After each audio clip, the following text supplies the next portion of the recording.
Hey, what's up everyone? Welcome back to the channel. Today we're going to be doing a fish room update. Now for the first part, I'm going to walk around, show you guys everything with the blue filter off, because I know you guys can't see the tanks right now. So once we're done with that, we'll come back, throw the filter on, and go through and look at the frag system and all the good stuff going on here in the 115 gallon tub. And I'll show you guys what I'm starting over here in these 50 gallon low boys. So yeah, we're going to talk about all this.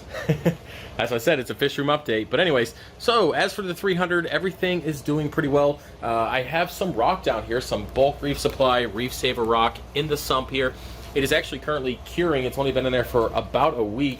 And it's going to be for a 75 gallon predator only tank that's going to be at the garage. You guys will see that later on. It's gonna be pretty cool. Just gonna do probably a small snowflake eel and a lionfish, and then eventually, of course, 75 gallons is not nearly big enough for, I guess, long term when it comes to keeping those fish. So we'll probably swap them out for something down the road. Now, I know that I did say that during the live stream yesterday that I would have the video on this Avasmarine K2 kelk stir, but you can see it is stirring right now. The timer's on.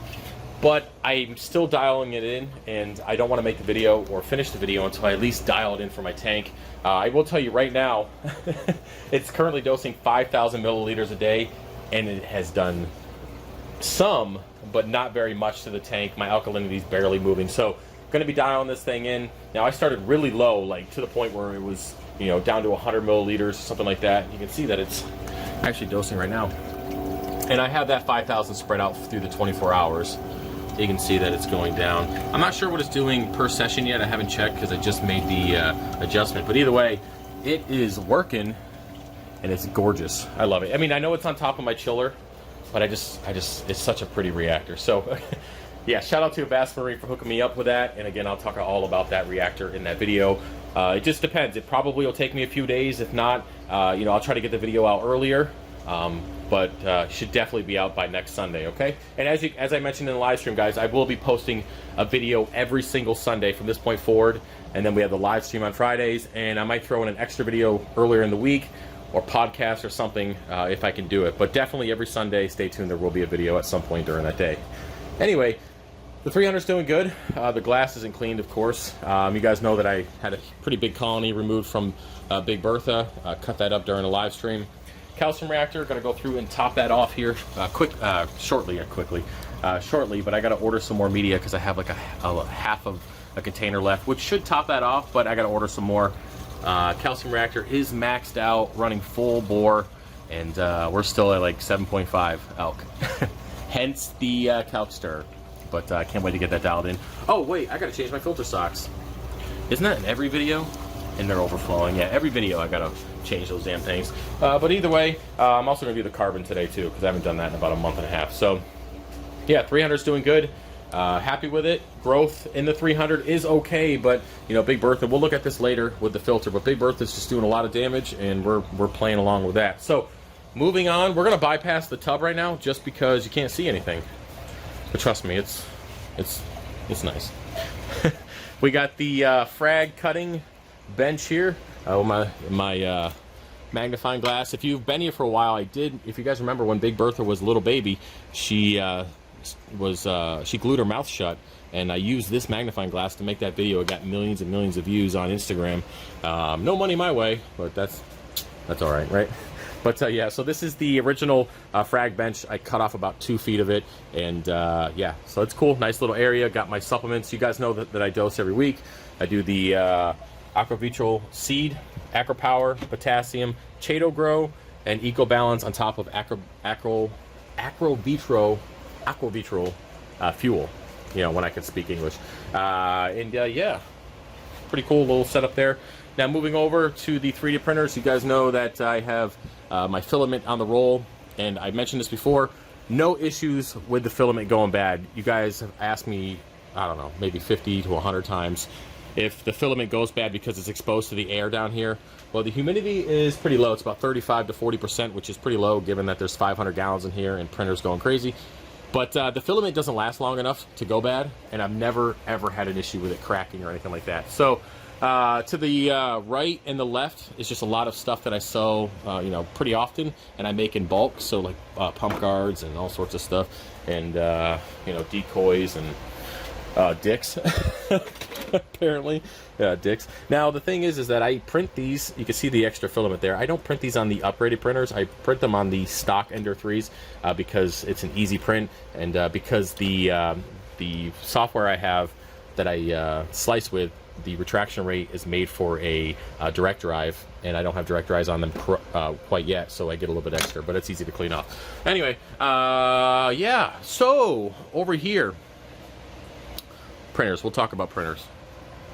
Okay, so this is the Ender 5 Plus that I finally upgraded and fixed yesterday. I've been having problems with this printer for the last 2 months. Come to find out, the original stock hardware, because I ran this thing stock for the exception of some minor changes, but I ran this thing into the ground, just straight into the ground, and the stock hardware couldn't keep up.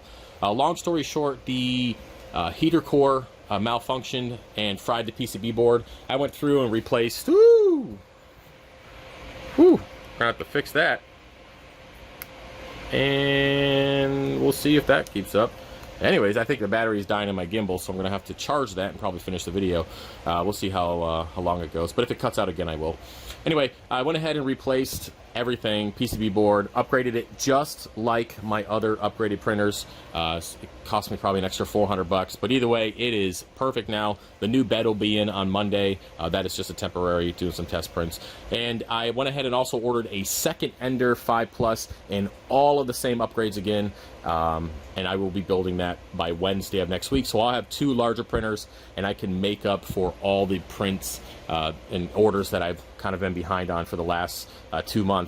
I should have, in hindsight, business-wise, I should have upgraded this printer a long time ago. It probably should have been one of the first things I did, because it was the only large printer I had at the time, and I lost hundreds, if not thousands of dollars. I had to refund at least hundreds of dollars in orders because I couldn't get them done, and then all the stuff that I took out of stock on the website that this printer can only print. The other ones are too small. So, yep, lesson learned, and there goes my gimbal again. So I'm going to go ahead and charge, and we'll be back. Alrighty, now I'm back. The gimbal is charged. We should be good to go for the rest of the video. As I was saying, going to be having a second Ender 5 Plus, and I should be good for all those larger orders. Now, moving over here, you can see that I'm actually missing one of the Ender 3s. It's actually upstairs in the office where I do a lot of test prints. I just figured it was easier than walking down 2 flights of stairs to go back and forth for print. So it's up there. Now, as you can see, these 2 here at the bottom and the 3 at the top are not upgraded. These guys are basic Ender 3s. I really have done nothing to them so far, but then if you look over here, I got the fully built Ender 3 ready to go. So I actually just got to pull that print off. Anyway, I do plan on upgrading these printers in the future. Now, I'll probably just do like 1 or 2 a month, and then once I get those 6 new stock Ender 3s upgraded, I will then go ahead and buy 4 more, finishing off the 22 total printers for the fish room. So it will happen. I just don't feel like, I just don't feel like spending that much money right now to upgrade them. The ones that I have, I am able to keep up on orders pretty well. I do have 2 that are currently down. I got to change out the thermostat on this one and then get a new hot end for this one, which will be here on Monday. So other than that, I'm able to pretty much keep up with orders. There's still a 1 to 3 week turnaround time, but that's pretty common for me, just for the sheer amount that come in. And I'm hoping, you know, as we upgrade, I'll be able to put stuff out quicker. Now, I do use these printers every single day. They just print basic stuff like pump guards and you know, little the DI resin packers, and you know, bulk head wrenches and you know, dicks and stuff. But yeah, so I still use them. They just don't do the complex stuff like frag plugs and frag racks and all sorts of things like that. They're just not capable of printing them the way I want. Now, they still can, they're just not to the quality that I want. So anyway, they will be upgraded, and this whole rack will be full. And you know, of course, this one's good to go. Now, as for ventilation, you guys are probably wondering what all this tubing is. I do run blowers in here. So I got one up here, one over to the top, over here, and then I'll be adding a second one over here, where basically it just takes all the heat and the fumes from the printers and blows them outside. Now, there is a debate out there if PLA and PETG is okay to breathe in. Personally, not a fan of it. I already have issues with allergies and stuff, and just dusty down here in general, so I'm just going to avoid that. Plus I have the plastic here which keeps the heat in, which is good for the printers, it's good for printing, so it works out. It does remove obviously some of the heat, but it's really nice to have it. And yeah, so I did bring my second deep freezer down here, just because well, I had some room for it and I didn't want it in the kitchen anymore, so it just looked weird, so I got to move some stuff around with Axel's cage. Other than that, everything is pretty good. Really like how everything's turning out. And again, the 3D printing stuff just kind of came out of nowhere. Very thankful and very happy how it's turned out so far. So let's spin around here. Ooh, okay, so you know, we just got the bike and the RO, or the RO water, which is a 160-gallon tub, and then some extra rock that I'll be using later on, all that good stuff. The packing bench and my whiteboard where I put down ideas and things that I have to do. It's just easier to see it right there. I used to have a little checklist, but yeah, I got sick of that. It didn't work out, so I just put it on the whiteboard. Shout out to Scott for giving me that idea. And yeah, so moving over here before we put the blue light on, this stuff. As I mentioned before on Instagram and some of the videos, I am into hydroponics. And now I'm starting to grow microgreens. And you can see I used all the extra filament rolls. There's actually 6 high by 3 deep rolls.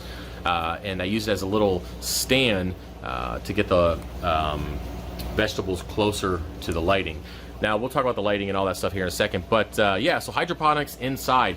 I just trying some new stuff. Now, I do have my normal garden outside, which I do, you know, tomatoes, cucumbers, squash, and, you know, just different types of things. And I will be doing hydroponics inside and outside, and then of course the normal soil stuff outside, which you guys will see. Again, you can see all this stuff in depth on Instagram. You just come on over there. Now, I like to start my seeds in dirt. I've just always done that, potting mix, and then once they're done, I clean them off. And these guys here, this bok choy, I planted it, the seed took about 3 days to come up, and I went ahead and put this in the cup and into the mixture here about 8 days ago, something like that. Now, I do keep a log of what I got going on here, so let's see. The right tub, yeah, so it was on the 10th that I did that, and you can see that I have my 42, 42, 21 for my mixture, my ppm, and my pH. I could do an in-depth video on this stuff if you guys want later on, but with hydroponics, it's a little bit more complex than just throwing it in the dirt. And of course, I have the air pump for this particular test. And yeah, so my plan is just to grow these like greens and you know, bok choy, Swiss chard. I'm going to be growing some green beans and stuff down here, and you know, I have some extra plants that are going to go outside. And yeah, so it's relatively easy. It grows really quickly, and all I have to do is make sure that my ppm, as in my nutrients, stays consistent, stays stable. And then you know, depending on what you're growing plant-wise, say you're growing a fruiting plant like a tomato, so you would adjust your nutrients based on the fruiting cycle and all that kind of stuff. But we're not going to be doing that down here. We'll do it outside, and we'll cross that bridge when it gets here. But yeah, really like it, and I just, you know, like growing my own stuff. So moving over here to, and by the way, the lighting on this is just T5. Okay, just standard T5. I got to get a new bulb. Same for this. This is actually LED, 4K spectrum LED, by the way. Got these 4 bulbs, so technically 8 LED bulbs here from Home Depot. They're like 60 bucks a pop, 4K, and works perfectly. Now, this right here is microgreens. This is my first time ever growing microgreens. And what are microgreens? Well, I'm not going to get into too depth because I don't want the video to be too long. But basically, you grow a lot of a specific thing. Like these are beans. This is wheatgrass, and this is a salad mix, which has, you know, all of this stuff in it.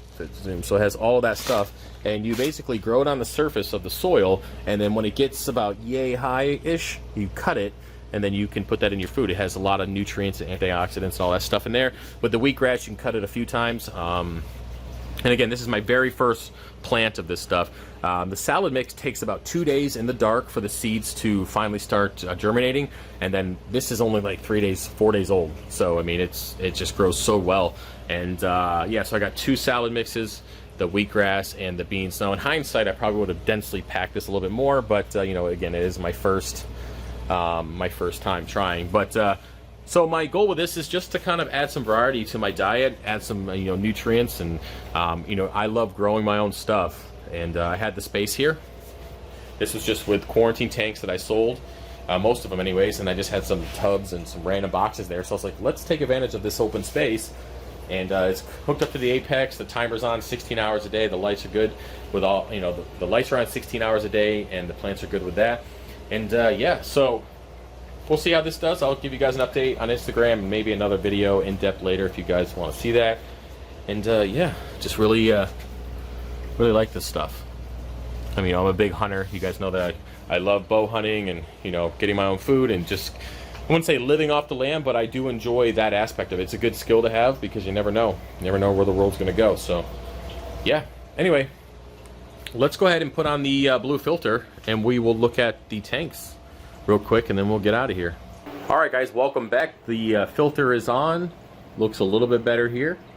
And, yeah, so let's go and look at the 300 real quick. Oh, my God, the glass is dirty. It's always dirty. You guys should know that by now. Hell, look who just came out to play. Well, it's been out for about the last 2 hours, but the blue Linkia starfish, if you guys remember that from the 125, he's got to be almost 5 years old by now. He has to be. Still rocking, man. He looks skinnier, but he's still alive. Other than that, the 300 is doing pretty well, minus this giant gap. Can anybody guess who did it? I don't know, this giant shadow right here.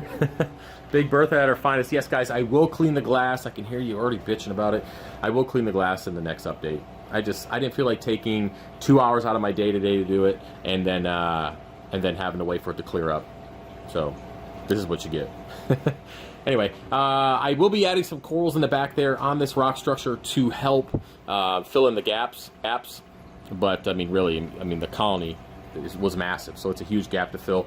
But yeah, the tank is doing pretty well. I'm cutting it every single week, usually twice a week. I'm trying to get in there and get frags caught up. And then, of course, we have that sale going on. So I'm probably going to have to back some things up here a little bit. Probably stop cutting for a little while and let some of the colonies grow in a little bit. But, yeah, it's doing pretty well. So speaking of colonies, let's move over here to the low boys. You guys know that we have the LPS. The Lobo is going to be in here. Have some extra colonies here. Of course, some Zoas that I have to finish fragging up, the Monty Caps, the Hydrophora, and a little bit of Galaxia. I'm waiting for it to grow in, and I got to cut this chalice of some sort. But anyway, so what I've been doing is, so I'm 3D printing some discs, some of these 3-inch discs, acro discs, and of course I have the ones that are on my website. So I'm using these low boys to just grow out colonies. Now this is all the stuff that Bertha has destroyed over the last couple years. Even what's left of the little candy cane. Now I do have some of that on the, you know, in the other tank, but I'm trying to grow it out again. But yeah, I'm just over here. Look how pretty that guy is. Just moving around. It's got nice green.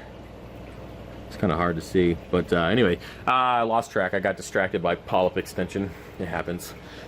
But yeah, so I'm over here just growing out these colonies in these tubs or in these tanks, and I plan on doing that at least until I relocate. Now I will continue over here and then fill this one up as well, at least as much as I can without, you know, getting too close to the Galaxia or any LPS or anything that might potentially kill off the colonies if they, you know, end up getting blown into each other. But yeah, so that's what this is for.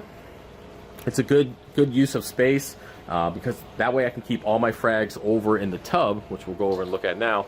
I can keep all the frags in this tub, and it just makes it easier for packing orders. I can just come through, grab out what I need, and you know, go from there. Now I did attempt to clean this side a little bit. Had some algae, which is pretty normal in the white tub, you can imagine. So I did go through and clean out what I could. I also extended the Connect frag rack system all the way over to here. I will finish it off and then make some new display plugs for this, you know, the WYSIWYG section, which you can see there's not a lot of WYSIWYG, but you know, I'm working on that.